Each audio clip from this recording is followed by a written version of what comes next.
तो आज के इस वीडियो में क्लास 10th का संस्कृत का जो बुक है आपका पीयूषम द्वितीय भाग, इस बुक का चैप्टर 3 जिसका नाम है अलस कथा। तो अलस कथा को बहुत ही सिंपल लैंग्वेज में आपको संस्कृत में पढ़कर सुनाएंगे, उसका अनुवाद करवाएंगे और उससे जो मक्खन निकलेगा, जो कि आपके एग्जाम के दृष्टिकोण से बहुत इंपॉर्टेंट होगा। एग्जाम में जो क्वेश्चन पूछा जाता है उसको ध्यान में रखते हुए आपको एकदम मक्खन निकाल करके इस प्रकार से बताते चलेंगे। तो जो भी विद्यार्थी बिहार बोर्ड मैट्रिक परीक्षा 2025 की तैयारी कर रहे हैं, यानी कि 2025 में मैट्रिक परीक्षा बोर्ड का एग्जाम देने वाले हैं, उनके लिए वीडियो बहुत इंपॉर्टेंट है। तो ये वीडियो जो है अपने दोस्तों को शेयर कर दें और इस चैनल को सब्सक्राइब कर दें, ताकि जब भी मैं वीडियो अपलोड करूं आपके पास नोटिफिकेशन तुरंत मिल जाए। और वीडियो को लाइक जरूर करेंगे, इससे मुझे पढ़ाने में मोटिवेशन जो है मिलता रहता है। आपके लिए एकदम डेडिकेट होकर मेहनत करने के लिए रेडी रहते हैं। तो एक लाइक जो है आपका देना बनता है। तो चलिए हम लोग बिना देर के हुए अब हम लोग शुरू करते हैं आपका तृतीय पाठ अलस कथा। तो अलस कथा आप किताब जो है अपने पास, ये वाला बुक जो है एकदम रख करके अपने पास रखेंगे और मिलाते चलेंगे और कॉपी नोट रखे रहेंगे, कॉपी कलम, ताकि जो भी मैं बोलूं उसको आप लिख सके हिंदी में, क्योंकि क्वेश्चन जो है हिंदी मीडियम में ही पूछा जाता है। तो आपका तृतीय पाठ जो है आपको बता दें कि अलस कथा पाठ जो है एक कथात्मक पाठ है। आपसे एग्जाम में पूछेगा कि अलस कथा है ए पद्यात्मक, बी गद्यात्मक, सी कथात्मक, डी इनमें से कोई नहीं। तो आपको कथात्मक पे क्या करना है, कलर करना है ना। तो अलस कथा जो है आपका क्या है, एक कथात्मक पाठ है। साथ ही आपको बता दें कि अलस कथा जो है एक उपदेशात्मक लघु कथा भी है। अलस कथा तो एक कथात्मक पाठ है ही, साथ में यह एक उपदेशात्मक पाठ भी है। उपदेशात्मक कहने का मतलब इसमें कहीं ना कहीं उपदेश दिया गया है। क्या दिया गया है, उपदेश दिया गया है। क्या दिया गया है, इसमें कहानी के माध्यम से उपदेश दिया गया है। तो एक तरह से ये उपदेशात्मक लघु कथा भी है। ठीक है, तो चैप्टर आपका शुरू होता है, संस्कृत में पढ़ेंगे, उसका जो अनुवाद होगा करते चलेंगे और मक्खन निकाल करके आपको इस प्रकार से बोर्ड पर लिखते भी चलेंगे। आप कॉपी में जो जो बोलेंगे उसको लिखते चलेंगे। तो संस्कृत में कुछ इस प्रकार से लिखा है। इंट्रोडक्शन, हर एक चीज को पढ़ेंगे, ये इंट्रोडक्शन है। तो इंट्रोडक्शन को भी पढ़ करके इसमें से जो मक्खन निकलेगा उसको मक्खन को निकाल करके अपने कॉपी में लिखना है। तो अयम पाठः विद्यापति कृतस्य कथा ग्रंथस्य पुरुष परिच्छेति नामकस्य अंश विशेषो वर्तते। यह जो पाठ है अलस कथा पाठ जो है विद्यापति के द्वारा रचा गया, लिखा गया कथा ग्रंथ, जिसका नाम है पुरुष परीक्षा नामक ग्रंथ का जो है ये अंश है, भाग है। कौन सा, अलस कथा। पुरुष परीक्षा ग्रंथ जो है विद्यापति के द्वारा लिखा गया है, एकदम दिमाग में बैठा के रखेंगे। और पुरुष परीक्षा ग्रंथ जो है बहुत सारी कहानियों का संग्रह है, इसमें बहुत सारी कहानियां हैं, जिसमें एक कहानी है अलस कथा। तो हम कह सकते हैं कि अलस कथा जो है पुरुष परीक्षा नामक ग्रंथ का एक अंश है, एक खंड है, जो कि विद्यापति के द्वारा लिखा गया है।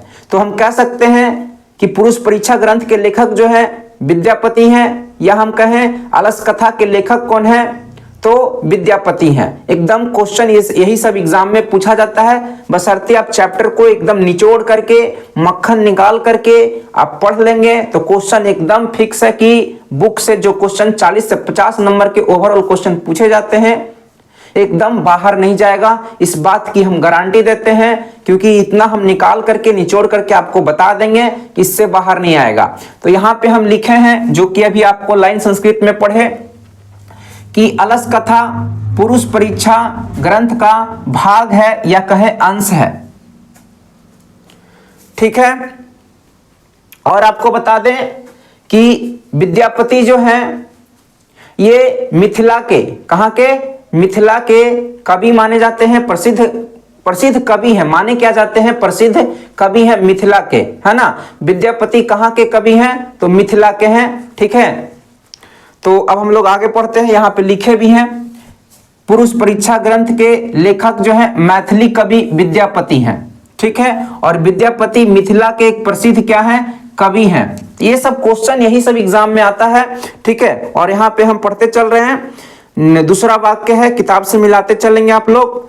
पुरुष परीक्षा सरल संस्कृत भाषायाम कथा रूपेण विभिन्न नानानाम मानव गुणानाम महत्वम वर्णयति दोषानाम च निराकरणाय शिक्षाम ददाति। पुरुष परीक्षा ग्रंथ जो है एक सरल संस्कृत भाषा में कथा के रूप में, विभिन्न प्रकार के कथा के रूप में वर्णित है। इसमें जो है पुरुष परीक्षा ग्रंथ में जो है मानव के विभिन्न प्रकार के महत्व को, गुणों को बताया गया है। साथ में ही मानव के दोष के बारे में बताया गया है, और उस दोष को, मानव में पाए जाने वाले जो दोष होते हैं, अवगुण होते हैं, उन अवगुणों को या दोषों को कैसे दूर किया जाए, ये भी वर्णन किया गया है पुरुष परीक्षा नामक ग्रंथ में। तो पूछा जाता है आपसे क्वेश्चन कि पुरुष परीक्षा ग्रंथ में जो है किस चीज का वर्णन किया गया है, पुरुष परीक्षा ग्रंथ में किन बातों का वर्णन किया गया है। तो इसमें मानव के विभिन्न प्रकार के गुणों, अवगुणों अर्थात दोष का वर्णन किया गया है, और उन दोषों का उपाय, दूर करने के उपाय क्या है, ये सभी बातें भी पुरुष परीक्षा ग्रंथ में बताई गई है। तो जो बात बोल रहे हैं एकदम सुनते चलेंगे। तो यहाँ हम लिखे भी हैं कि पुरुष परीक्षा ग्रंथ में जो है मानव के विभिन्न गुणों, दोषों और उन दोषों को दूर करने के उपाय का वर्णन किया गया है। ठीक है, फिर आगे कहा जा रहा है, विद्यापति लोकप्रिय मैथिली कवि आसित। विद्यापति जो है लोकप्रिय यानी कि प्रसिद्ध है मिथिला के कवि हैं। तो पूछा जाएगा कि निम्नलिखित में से मिथिला के कवि कौन हैं, तो विद्यापति। विद्यापति कहाँ के कवि हैं, तो मिथिला के कवि हैं। इस तरह से क्वेश्चन घुमा घुमा के पूछेगा, तो आपको यहाँ पे बता ही दिया कि विद्यापति जो है मिथिला के एक प्रसिद्ध है, लोकप्रिय कवि थे। आगे कहा जा रहा है, अपि च बहुनाम संस्कृत ग्रंथानाम निर्मातापि विद्यापति आसीत् इति तस्य विशिष्टता संस्कृत विषये अपि प्रभृता अस्ति। इसमें कहा जा रहा है कि विद्यापति जो हैं संस्कृत के बहुत सारे ग्रंथों का निर्माण किए, क्योंकि विद्यापति को जो है संस्कृत के एक बहुत ही बड़े विद्वान के रूप में, है ना, संस्कृत में उनकी विशिष्ट रुचि थी विद्यापति का। तो विद्यापति जी ने जो है संस्कृत विषय में बहुत ही सरल ग्रंथों का निर्माण किया। वैसे मैथिली भाषा के भी, है ना, बहुत अच्छे लेखक माने जाते हैं। और एक और भाषा है अवहट नाम का भी भाषा है, उसमें भी ये बहुत ही माहिर माने जाते हैं। तो संस्कृत के विभिन्न प्रकार के विभिन्न विषयों से जुड़े हुए अनेक ग्रंथों का निर्माण विद्यापति के द्वारा किया गया। प्रस्तुते पाठे अर्थात इस पाठ में आलस्य नामकस्य दोषस्य निरूपेण व्यंग्यात्मिका कथा प्रस्तुता विद्यते। इस पाठ में जो है कहा जा रहा है, इसका अर्थ होगा कि इस प्रस्तुत पाठ में आलस्य नामक दोष का निरूपण किया गया है और व्यंग्यात्मक रूप में किया गया है। किस रूप में किया गया है? व्यंग्यात्मक रूप में किया गया है। इसलिए इस अलस कथा पाठ को हम व्यंग्यात्मक कथात्मक पाठ भी कहेंगे, क्योंकि ये व्यंग्यात्मक रूप में वर्णित है, व्यंग किया गया है, कमेंट किया गया है आलस पर। आलस जो है मानव का एक बहुत बड़ा दोष है, जो उसके विनाश की ओर, मानव के विनाश की ओर ले जाता है, तो उसका वर्णन किया गया है। तो अलस कथा पाठ में किस दोष का वर्णन किया गया है? तो आलस नामक दोष का वर्णन किया गया है। यही निष्कर्ष निकल कर आता है। फिर लिखा हुआ है, नीतिकारः आलस्यम रिपु रूपम मन्यते। नीतिकार जो है, नीतिकार कहा जाता है भर्तृहरि को। ऋषि भर्तृहरि को जो है नीतिकार माना जाता है। इन्होंने आलस्य को जो है रिपु, रिपु का मतलब क्या होता है, शत्रु, दुश्मन, है ना, बताया है। तो भर्तृहरि, नीतिकार भर्तृहरि ने जो है आलस्य को शत्रु यानी कि दुश्मन माना है। तो आपसे एग्जाम में क्वेश्चन पूछेगा कि नीतिकार ने किसे शत्रु माना है, तो आलस्य को आप लोग क्या करेंगे, कलर करेंगे, टिक करेंगे। तो यहां लिखे भी हैं, है ना, ये मक्खन लिखा हुआ भी आपका है। अलस कथा नामक पाठ में आलस नामक दोष का, आलस नामक दोष का व्यंग्यात्मक रूप से, है ना, व्यंग्यात्मक रूप में प्रस्तुत किया गया है, दिखाया गया है। नीतिकार भर्तृहरि, कौन, भर्तृहरि, भर्तृहरि आलस्य को मानव का रिपु, रिपु का मतलब क्या होता है, शत्रु या दुश्मन, तीनों जो है पर्यायवाची शब्द है।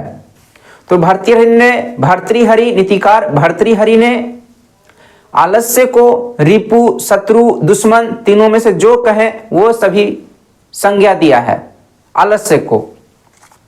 तो देखें इस इंट्रोडक्शन वाले पार्ट में से जो जो मक्खन निकल सका वो आपको यहां से लेकर के यहां तक क्या किए, पूरा निकाल दिए, एकदम प्योर मक्खन है। एग्जाम के लिए आपको हम कह रहे हैं, बात को मानिए। कई साल तक हम इस विषय को 3-4 साल से हम पढ़ा रहे हैं और क्वेश्चन जो देख रहे हैं उसके आधार पर आपको बता रहे हैं कि यदि इस चैप्टर से पूछेगा क्वेश्चन तो इस चैप्टर से बाहर नहीं जाने देंगे एक भी क्वेश्चन, ठीक है ना, क्योंकि हम मक्खन निकाल निकाल कर आपको बता रहे हैं। यही मक्खन आपको एग्जाम में काम आएगा। अब हम लोग आगे बढ़ते हैं, चैप्टर में एंट्री करते हैं। तो चैप्टर में कुछ इस प्रकार से शुरुआत में लिखा है, आसित मिथिलायाम वीरेश्वरो नाम मंत्री। मिथिला के मंत्री थे वीरेश्वर। पूछा जाता है कि वीरेश्वर कहाँ के मंत्री थे, तो मिथिला के थे। या मिथिला के मंत्री कौन थे अलस कथा पाठ के अनुसार, तो वीरेश्वर थे। तो यहाँ मक्खन एक आपका लिखा हुआ है, वीरेश्वर मिथिला के मंत्री थे, है ना। कहाँ के मंत्री थे, तो मिथिला के मंत्री थे वीरेश्वर।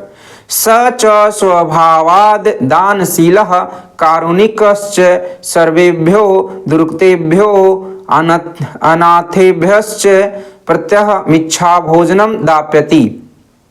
और ये जो वीरेश्वर थे स्वभाव से दानशील थे, अर्थात दान दिया करते थे। इनके स्वभाव में दान देने की भावना थी, लोगों को दान दिया करते थे।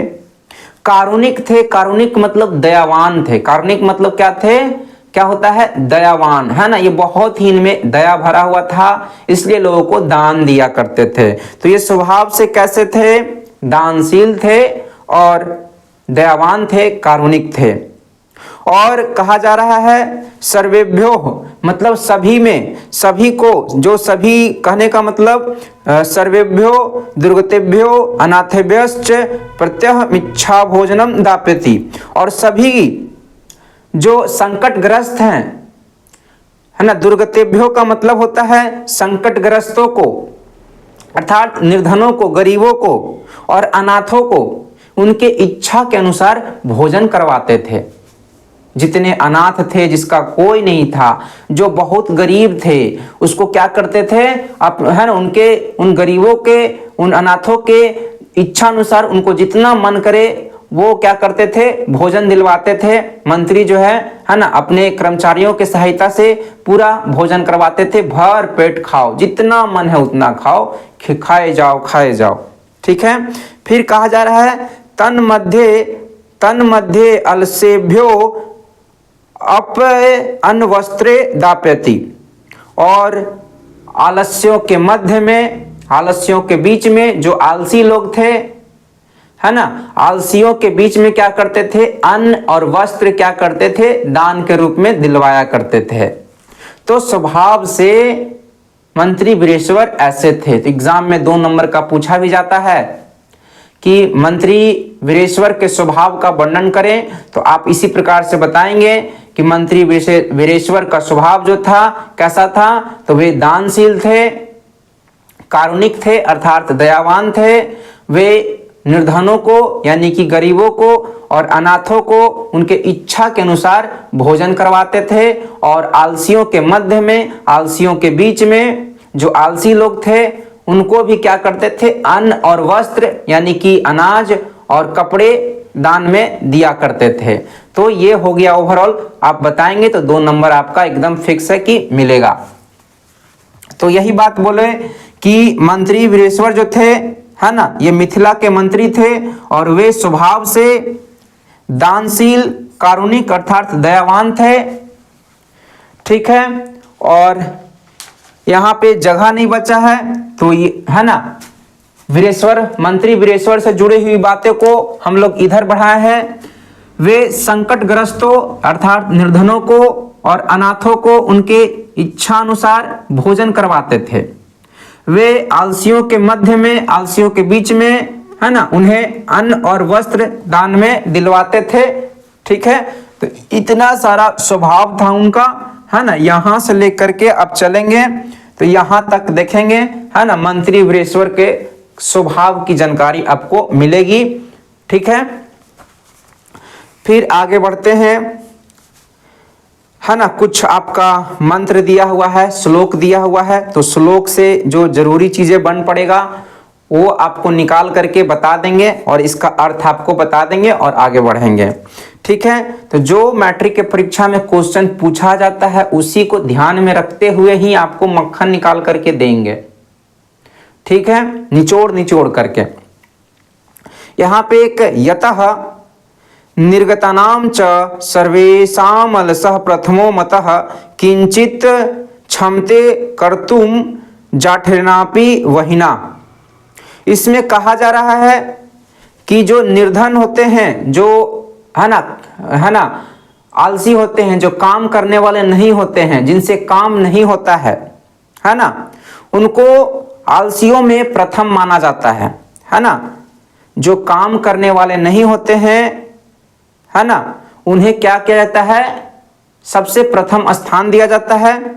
ठीक है, तो ऐसे काम करने वाले कौन नहीं होते हैं, आलसी लोग। तो आलसियों को जो है गरीबों में, संकटग्रस्तों में सबसे प्रथम स्थान दिया जाता है।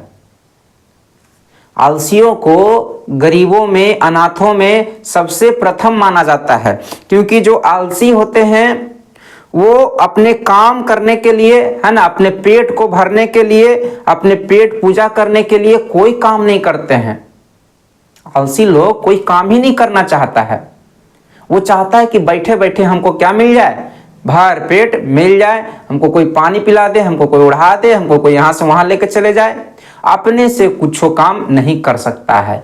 इसलिए कहा गया है निर्गतानां च सर्वेषाम् अलसः प्रथमो मतः किंचित क्षमते कर्तुम जाठिरना अपि वहिना। जो संकटग्रस्त होते हैं, संकटग्रस्तों में, अनाथों में सबसे प्रथम जो है आलसी को माना गया है, क्योंकि आलसी जो होते हैं कोई भी काम करने में सक्षम नहीं होते हैं अपने पेट को भरने के लिए। ठीक है, फिर आगे कहा जा रहा है ये सब जो लाभ है सभी आलसियों को, अनाथों को, निर्धनों को मिल रहा था, है ना, भर पेट भोजन मिल रहा था, अन्न वस्त्र सब प्रकार की सुविधाएं मिल रहा था। उसके बाद क्या होता है, ततो अलसा पुरुषानाम तत्रे स्टालाभम श्रुत्वा बहवः स्तुंद परिमृजास्त्रत्र वर्तुलीब बभुवा यतः। तब ये सब लाभ को सुन करके जो आलसियों को, अनाथों को, निर्धनों को जो लाभ मंत्री के द्वारा मिल रहा था, उन सभी लाभ को सुन करके, श्रुत्वा मतलब सुन करके, है ना, आलसी पुरुष और भी आलसी पुरुष जो कम आलसी थे, है ना, जो अपने तोंद बढ़ाने के लिए आते थे, जाने जाते थे, है ना, खाली उनको अपना पेट कहीं से फ्री में मिलता है, जैसे मान लीजिए कहीं भी फ्री में मिलता है या कोई भंडारा चलता है ना, या कहीं मंदिर पूजा होता है तो वहां पे क्या होता है, भंडारा टाइप का होता है, तो कोई भी चाहता है कि क्या, अरे चलो चलो चलो वहां पेट भर खाना मिल रहा है, खाना मिल रहा है, चलो लाइन में लगने। तो उसी तरह से फ्री में कहीं मिलता है, तो जैसे कि यहाँ पे फ्री में मंत्री के पास मिल रहा था, तो और लोग जो थे खाली पेट पूजा जो करना चाहते थे, खाली खाना चाहते थे, वो लोग भी क्या हो गए, वहां आलसशाला में क्या हो गए, जो आलसशाला बना था मंत्री के पास, वहां और लोग तोंद बढ़ाने वाले लोग, खाली पेट पूजा करने वाले लोग पहुंच गए धबाक से। ठीक है, इसलिए यहां पे एक श्लोक आया है, स्थिति सौकर्य मूला ही सर्वेशाम अपि सहन्ते सजातीनाम सुखम दृष्टवा केन न धावंती जंतवः। सुविधाजनक स्थिति को सभी पसंद करते हैं। इसका अर्थ यह हुआ कि सुविधाजनक स्थिति को सभी पसंद करते हैं।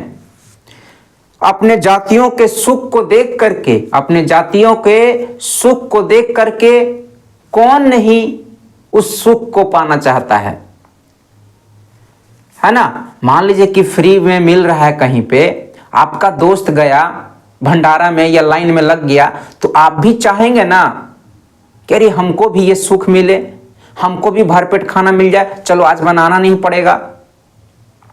तो अपने जातियों के सुख को देख करके उस जाति के और लोग भी क्या चाहते हैं, वही सुख मिले, है ना। हमको उसको भरपेट मिल रहा है फ्री में, तो हमको भी भरपेट फ्री में मिले। तो इसीलिए ये और आलसी जो नहीं थे, खाली तोंद बढ़ाने वाले थे, वो लोग भी क्या हो गए, आलसशाला की ओर चलने लगे। ठीक है, इससे क्या प्रभाव पड़ने लगा, तो आलसशाला का खर्च बढ़ने लगा। मंत्री के द्वारा जो आलसशाला बनाया गया था आलसियों के लिए, निर्धनों के लिए, अनाथों के लिए, उसमें और लोग भी भागने लगे। जो आलसी नहीं थे, जो अनाथ नहीं थे, जो गरीब नहीं थे, खाली पेट पूजा करने वाले थे, वो लोग भी उसकी ओर भागने लगे, आलसशाला की ओर। तो देखिए परिणाम क्या निकल के आता है। ठीक है, पश्चात अलसानाम सुखम दृष्टवा धूर्ता अपि कृत्रिम आलस्यम दर्शित्वा भोजनम गृहणन्ति। आप देखिए क्या हो गया। एक तो पहले से मंत्री वृषेश्वर अनाथों को, जो बहुत गरीब थे, है ना, अनाथ बहुत गरीब आलसी, जो बहुत आलसी थे, उसको तो भोजन करवा ही रहे थे। उसके बाद इसमें आलसशाला में जो है तोंद बढ़ाने वाले, खाली पेट पूजा करने वाले लोग भी आ गए।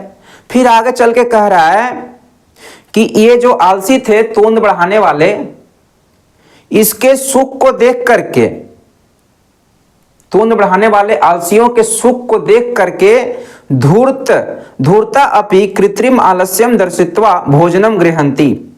धूर्त लोग भी हैं, है ना। धूर्त लोग मतलब एक तरह से कहें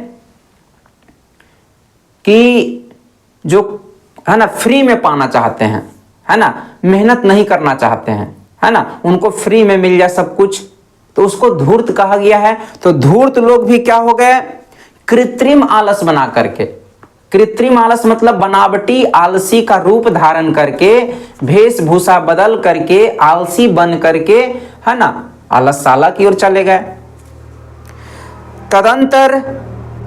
तदंतरम आलसशालायाम बहुद्रव्य व्ययम दृष्टवा तन्योगी पुरुष परामृष्ट। अब देखिए कई गो लोग आ गए। पहले से तो खुद ब खुद ही था, अनाथ लोग था, बहुत ही गरीब लोग था, आलसी लोग थे, कुछ आलसी लोग थे। उसको देख करके आ गए तोंद बढ़ाने वाले, पेट पूजा करने वाले आ गए, कुछ और आलसी आ गए। उसको देख करके आपके आ गए कौन, तो धूर्त लोग आ गए, बनावटी आलसी बना करके।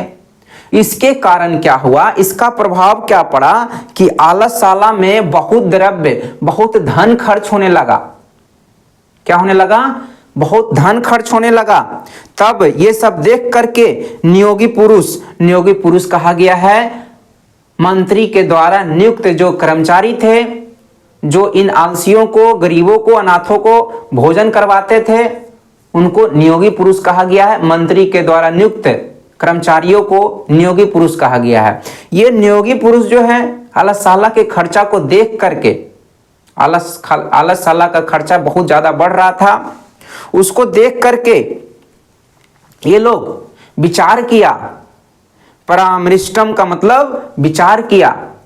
नियोगी पुरुषों ने क्या विचार किया, यद क्षम बुद्ध्या करुण्या केवलम अलसेभ्यः स्वामी वस्तुनि दापयति कपटेन कपटेन आलसा अपि गृह्णन्ति इति अस्माकं प्रमादः। कि स्वामी जो बोले थे, ये नियोगी पुरुष आपस में विचार कर रहा है, कर्मचारी लोग जो थे मंत्री के, वो विचार कर रहे हैं कि अरे ये तो धन बहुत खर्चा हो रहा है भाई, अब क्या किया जाए। तो ये लोग विचार किया कि हम लोग को स्वामी जो है, मंत्री जो है, बोले हैं कि वैसे व्यक्ति को धन देना, मतलब भोजन करवाना, अन्न वस्त्र देना जो जिनको जरूरत है।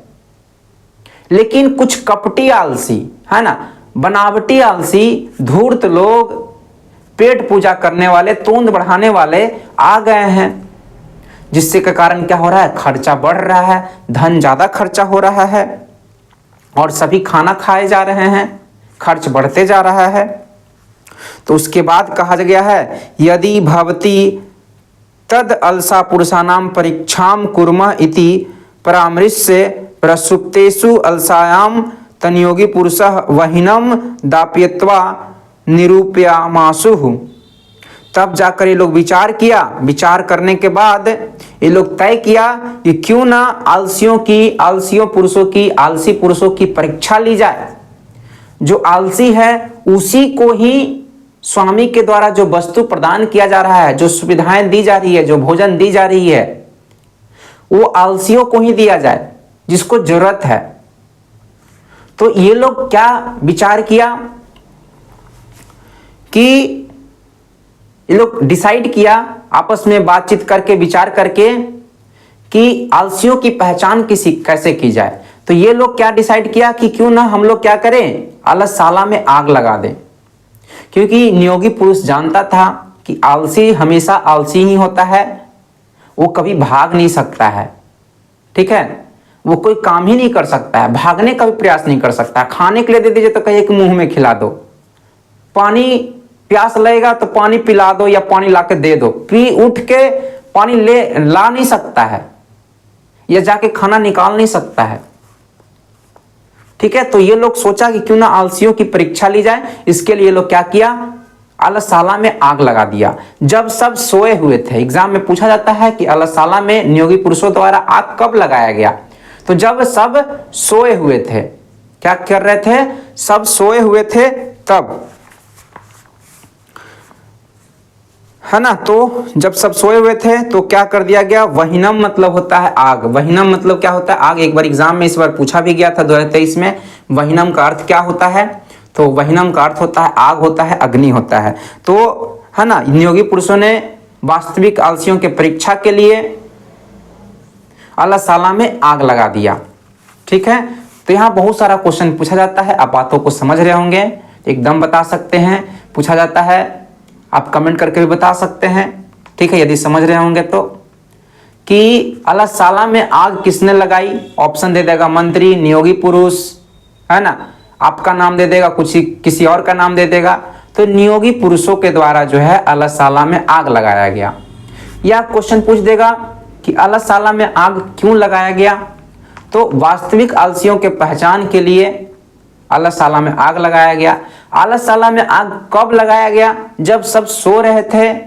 ऑप्शन बी, दिन में, रात में, ऐसे करके देगा ऑप्शन। तो आंसर मारेंगे जब सब सो रहे थे। सुप्ता का मतलब होता है ना, सोए हुए थे। तो जब सब सो रहे थे आग, है ना, नियोगी पुरुषों ने आग लगा दिया। तो इतना पैराग्राफ हम लोग पढ़ दिए। अब मुश्किल से 2 गो आपका पैराग्राफ और बचा हुआ है, ठीक है। तो ये जो हिंदी लिखे हैं आपको समझ में आ गया होगा। आलसी पुरुषों को मिल रहे इस लाभ को सुनकर के तोंद बढ़ाने वाले भी उन आलसियों के मध्य आ गए। इस लाभ को देख करके धूर्त लोग भी आ गए, है ना। आपको बता ही दिए कि अनाथ को, संकटग्रस्तों को और कुछ आलसियों को भोजन, वस्त्र, अन्न सब मिल ही रहा था। उसको देख करके तोंद बढ़ाने वाले, है ना, तोंद बढ़ाने वाले भी आलसी आ गए। फिर इनको देख करके कृत्रिम आलसी आ गए, धूर्त कौन आ गए, धूर्त आ गए, जो काम नहीं करना चाहते हैं, है ना। तो कृत्रिम आलस बना करके, वेशभूषा बदल करके, बनावटी आलसी बन करके धूर्त लोग भी आ गए। तो पूरा आपको हम बता दिए, ठीक है ना। तो हम इसको आगे बढ़ाते हैं पैराग्राफ को, ठीक है। फिर हम क्या करेंगे, लिखते चलेंगे, ठीक है। एक बार लिख करके समझा देंगे, है ना। इतना आपको पढ़ते चलते हैं, आप सुनते चलेंगे।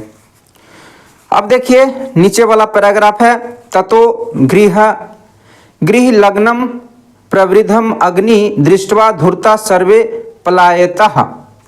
अब देखिए क्या हो गया कि आग लगा दिया गया। क्या कर दिया गया, आग लगा दिया गया।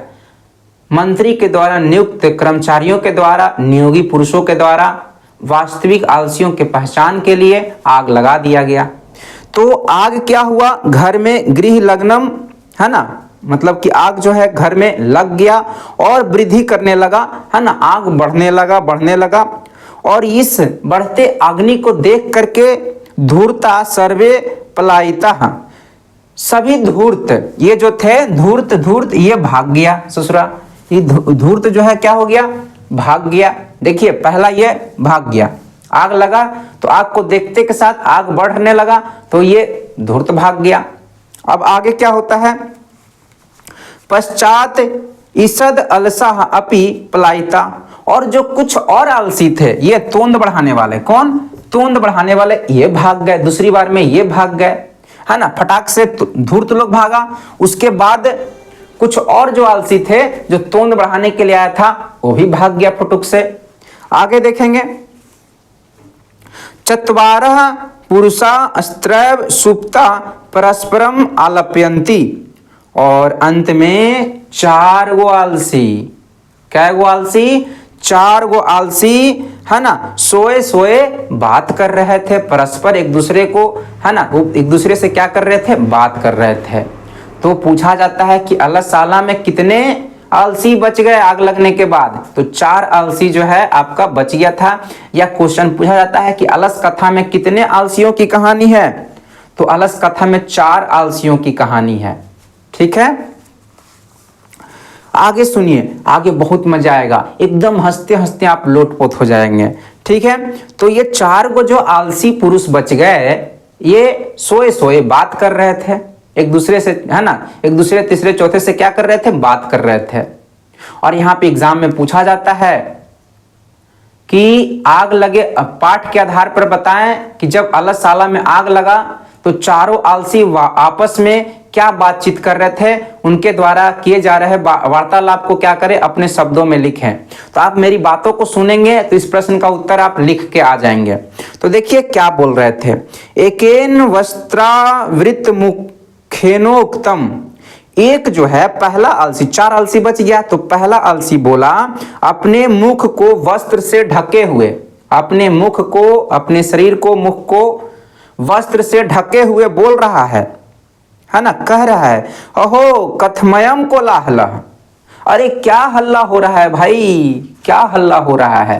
पहला बोलता है, पहला है ना, पूछा जाता ऑब्जेक्टिव में कि पहला क्या बोला, अलसाला में आग लगा तो पहला आलसी क्या बोला, दूसरा आलसी क्या बोला, तीसरा आलसी क्या बोला, चौथा आलसी क्या बोला। इस तरह से अगर ऑब्जेक्टिव में भी पूछा जाता है तो पहला आलसी बोला अहो कथमयम कोलाहल, अरे क्या कोलाहल हो रहा है भाई। है ना, द्वितीयोक्तम, यानी कि दूसरे ने कहा, तर्केत यदस्मिन गृहे अग्नि लग्नो अस्ति, अरे लगता है घर में आग लग गया है। दूसरा बोलता है, क्या बोलता है, लगता है घर में आग लग गया है। आगे सुनिए, तृतीयोक्तम, यानी कि तीसरे ने कहा को अपि तथा धार्मिको ना अस्ति, कोई धार्मिक आदमी नहीं है, कोई धार्मिक व्यक्ति नहीं है। तीसरे ने कहा कि कोई धार्मिक व्यक्ति नहीं है जो, है ना, यह इदानीम जलाद्रय शोभी कटे वासमान प्रावृणोति, कोई धार्मिक व्यक्ति नहीं है जो हम लोगों को जल से भीगे हुए चटाई से, चादर से ढक दे। देखिए तीसरा व्यक्ति कितना आलसी निकला, भागा नहीं जा रहा है, ससुरा भाग नहीं रहा है, क्या कर रहा है, वो कह रहा है कि कोई धार्मिक व्यक्ति नहीं है जो हम लोगों को, है ना, भीगे हुए, है ना, जल से भीगे हुए चटाई से ढक दे, चादर से ढक दे। फिर बोल रहा है है ना, चौथा बोलता है, चतुर्थनोक्तम, मतलब कि चौथा बोला, चौथा कहता है अरे वाचालः, वाचाल कहते हैं किसको, जो बहुत ज्यादा बोलता है ना। अरे वाचालः कति वचनानि वक्तुम शक्नुत, अरे क्या बोलते हो तुम लोग, कितना बोलते हो। तुस्निम कथम न तिष्ठथा, तुम लोग चुप मौन नहीं रह सकते हो, चुप नहीं रह सकते हो। देख रहे हैं चारों क्या क्या बोला, कितना बड़ा आलसी निकला। पहला बोला, आप रिपीट करेंगे मेरे साथ। पहला बोला अरे क्या कोलाहल हो रहा है, पहला आलसी बोला अरे क्या कोलाहल हो रहा है। दूसरा आलसी बोला अरे लगता है घर में आग लग गया है। तीसरा आलसी बोला कोई धार्मिक व्यक्ति नहीं है जो हम लोगों को भीग है ना जल से भीगे हुए चादर से चटाई से ढक दे। तो चौथा बोलता है अरे वाचाल कितना तुम लोग बोलता है, चुपचाप नहीं रह सकता है, मौन नहीं रह सकता है। तो चारों का वार्तालाप आपको समझ में आ गया होगा। जो आपको हम समझाए वही लिख देंगे तो आपका क्या हो जाएगा, एकदम आंसर हो जाएगा। ऑब्जेक्टिव पूछे सब्जेक्टिव पूछे एकदम आप बता देंगे। आगे है ततश्च है ना, तत् चतुर्नामपि तेषाम एव परस्पराम श्रुत्वा वह्निं च प्रवृद्धं सामुपरि पतिष्यन्तः दृष्ट्वा नियोगी पुरुष वर्धनेभ्यं चत्वारो अलसाः केशास्वकृष्य गृहीत्वा गृहात् बहिकृताः पश्चातान् लोके तनिर्योगिभिः पठितः। फिर चारों नियोगी पुरुष ये सब देख रहा था। नियोगी पुरुष जो मंत्री बृहस्पति के द्वारा नियुक्त किए गए कर्मचारी थे है ना, उन वार्तालापों को, चारों आलसियों के वार्तालाप को सुन रहा था और आग बढ़ता जा रहा था। आग जो है घर में एकदम बढ़ता जा रहा था। अब कर्मचारियों को लगा कि यदि इनको नहीं निकालेंगे तो ये मर जाएंगे। तो कर्मचारियों ने जो है, नियोगी पुरुषों ने जो है आग लगे हुए अलसाला में से चारों आलसियों को केस पकड़ के, कैसे केस पकड़ के चारों को क्या किया, निकाला। क्योंकि एग्जाम में पूछता है कि चारों आलसियों को अलसाला में जब आग लगा था तो कैसे निकाला गया था। ऑप्शन ए पैर पकड़ के, ऑप्शन बी हाथ पकड़ के, ऑप्शन सी केस पकड़ के, केस मतलब बाल, सर का बाल, और डी कान खींच के। तो केस पकड़ के चारों को बाहर निकाला गया। एग्जाम में पूछा जाता है इसलिए आपको हम ऑप्शन देके इस तरह से बता रहे हैं। ठीक है, फिर उनके द्वारा पढ़ा गया, नियोगी पुरुषों के द्वारा पढ़ा गया पतिरेव गति स्त्रीणाम बालानाम जननी गति। पत्नियों की गति जो है, स्त्रियों की गति जो है उसके पति से होती है। बालकों की गति अर्थात बच्चों की जो गति है उसकी माता से, जननी से होती है। ना अलसानाम गति काचित लोके कारुणिक बिना, और आलसियों की गति जो है बिना कारुणिक के नहीं हो सकता है। है ना, आलसियों की गति करने वाला कोई होता है इस धरती पर तो कारुणिक होता है, दयावान लोग होता है। तो यहाँ 3 गो लाइन बहुत इंपॉर्टेंट है ना। पहला फिर क्या बोले, फिर से पढ़ते हैं। पतिरेव गति स्त्रीणाम, यानी कि स्त्रियों का जो गति होता है, उसका जो विकास करना होता है, उनका जो डेवलपमेंट होता है उसके पति पर डिपेंड करता है। ठीक है, उसके पति पर डिपेंड करता है। स्त्रियों की गति उसके पति से होती है। पूछा जाता है कि स्त्रियों की गति किससे होती है, तो उसके पति से होती है। और बालकों की गति यानी बच्चों की गति जो है, बच्चों का विकास जो होता है, बच्चे के है ना डेवलपमेंट में जो सबसे ज्यादा योगदान होता है उनकी माता का, जननी का मतलब उनकी माता का, है ना। तो बच्चों की गति जो है उनकी जननी से अर्थात उनकी माँ से होता है। और आलसियों की गति जो है कारुणिक लोगों से होती है, यानी कि दयावान लोगों से होती है। तो ये तीनों बातों को याद रखेंगे। पश्चातेषु चतुर्स्वर्लेषु ततो अधिकतरम वस्तु मंत्री दाप्यामस। फिर मंत्री तक ये बात पहुंच गया और मंत्री ने चारों आलसियों को और अधिक धन दे करके, वस्त्र दे करके, भोजन दे करके क्या किया, उनको विदा किया, है ना। तो इस प्रकार से इस कहानी से हमें क्या सीख मिलता है, आप कमेंट करके बताएंगे कि आप क्या सीखे। इस कहानी का निष्कर्ष यही निकलता है कि आलसियों का जीवन जो है बहुत दुर्गतिमय होता है, बहुत ही दुर्गति हो जाता है। इसलिए हमें कभी भी जीवन में आलसी नहीं बनना चाहिए, यानी कि हमें किसी दूसरे पर निर्भर नहीं होना चाहिए। आलसी बनने का मतलब क्या, किसी दूसरे पर निर्भर हो गया। हमारे देश के प्रधानमंत्री बात करते हैं आत्मनिर्भर होने की, कि खुद पर खड़े हो, आत्मनिर्भर बनो। तो हमें आत्मनिर्भर बनना चाहिए। समझ में आ रहा है बात।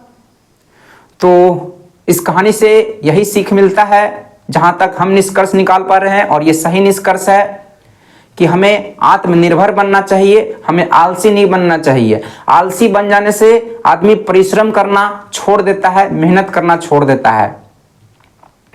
इसलिए हमें आत्मनिर्भर बनना चाहिए, अपने आप को पालने पोसने, खुद को पालने पोसने की क्षमता खुद में ही विकसित करना चाहिए।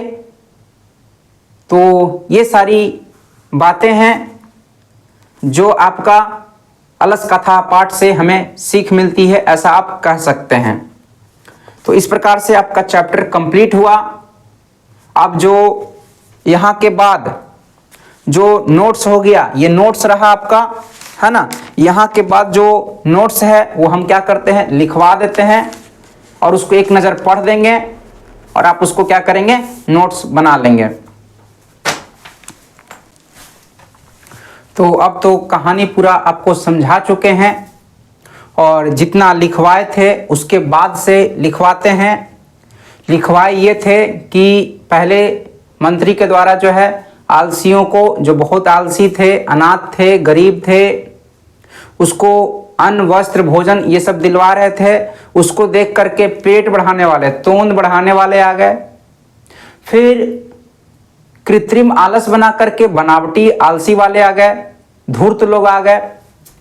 तो उसके बाद क्या हुआ, धूर्तों के आने से आलसाना में क्या हो गया, बहुत ज़्यादा खर्च जो है, धन खर्च होते हुए, है ना, होते देख नियोगी पुरुष मतलब जो मंत्री के द्वारा नियुक्त कर्मचारी थे, उन्होंने वास्तविक आलसियों के पहचान करने का तय किया कि वास्तविक आलसियों की पहचान की जाए। क्योंकि स्वामी जो है ना, नियोगी पुरुषों के स्वामी ने कहा था कि जो जरूरत होगा जिनको, उन्हीं को भोजन वस्त्र अन्न ये सब देना। तो मंत्री के नियुक्त कर्मचारियों ने तय किया कि वास्तविक आलसियों की पहचान की जाए। इसके लिए उन्होंने क्या किया, है ना, वास्तविक आलसियों के पहचान के लिए नियोगी पुरुषों ने आलसशाला में आग लगा दिया जब सब सो रहे थे। एकदम पूछा हुआ है कब आग लगाया गया नियोगी पुरुषों द्वारा, तो जब सब सो रहे थे, है ना। फिर घर में आग लगते हुए देख, है ना, आपको बताया कि धूर्त लोग पहले भाग गए। सबसे पहले कौन भागा, तो धूर्त लोग जो कृत्रिम आलस बना करके आए थे वो पहले भाग गए। फिर कुछ आलसी लोग जो थे, जो तोंद बढ़ाने के लिए, पेट पूजा करने के लिए आए थे, वो भाग गए। अंत में आलसशाला में 4 पुरुष बचे, है ना, 4 पुरुष बचे जो वास्तविक आलसी थे, असली आलसी थे, सही में आलसी थे, प्योर आलसी था। तो वास्तविक आलसी 4 गो बच गए। तो पूछा जाता है कि अलस कथा में कितने आलसियों की कहानी है, तो 4। कितना, 4। ठीक है। फिर चारों में बातचीत हुआ, वो भी हम आपको समझा दिए हैं। तो चारों में बातचीत क्या हुआ, चारों आलसी जो है आपस में, है ना, बातचीत कर रहे थे। क्या बातचीत कर रहे थे ये पूछा जाता है। तो यहां हम लिख दिए, चारों आलसियों द्वारा किए जा रहे वार्तालाप, बातचीत निम्न है। क्या क्या बात किया जा रहा था। पहला आलसी बोला, अरे क्या कोलाहल हो रहा है भाई, क्या कोलाहल हो रहा है, मतलब क्या हल्ला हो रहा है। दूसरा आलसी बोला, लगता है घर में आग लग गया है भाई, लगता है कि घर में आग लग गया है। तीसरा आलसी बोला, कोई धार्मिक व्यक्ति नहीं है जो हमें जल से भीगे हुए चादर से जल से भीगे हुए चटाई से हमें ढक दे। चौथा आलसी बोला, देखिए चौथा क्या बोलता है। चौथा ने कहा, चौथा ने कहा, चौथा ने क्या है ना, चौथा आलसी कहा, चौथा आलसी ने कहा, अरे वाचाल, अरे वाचाल, वाचाल मतलब कि बहुत ज्यादा बोलने वाला। अरे वाचाल कितना बोलते हो भाई, कितना बोलते हो, चुप, मौन नहीं रह सकते, चुप मौन नहीं रह सकते। चौथा बोला। तो चारों क्या क्या बोला, ये 2 नंबर का भी पूछा जाता है। और पहला क्या बोला, दूसरा क्या बोला, तीसरा क्या बोला, चौथा क्या बोला, ये ऑब्जेक्टिव में भी आता है। फिर आग लग गया है ना, बहुत ज्यादा बढ़ गया, चारों बातचीत कर रहे थे और ये देख करके नियोगी पुरुषों को दया आ गया और चारों को केस पकड़ के, क्या पकड़ के, सर का बाल केस है ना, बाल केस पकड़ के क्या किया है ना, बाहर निकाला। क्या किया, बाहर निकाला और पढ़ा। क्या पढ़ा है ना, जो पूछता है आपका कि पति नाम है ना, स्त्री है ना, स्त्री नाम पति गति, ये आपका संस्कृत में लिखा हुआ है कि पतिरेव गति स्त्रीणाम बालानाम जननी गति। तो ये जो संस्कृत में श्लोक लिखा हुआ है ना, इसका क्वेश्चन एग्जाम में आता है, इसलिए यहाँ से 3 लाइन आपको लिखवा करके हम लोग चैप्टर को क्लोज करेंगे। जो मक्खन था आपका निकल गया, ओवरऑल मक्खन निकल गया। अब हम लोग का बचा 3 वो लाइन और क्या बच गया कि यहां लिखेंगे, इसके बाद से लिखेंगे कि स्त्रियों की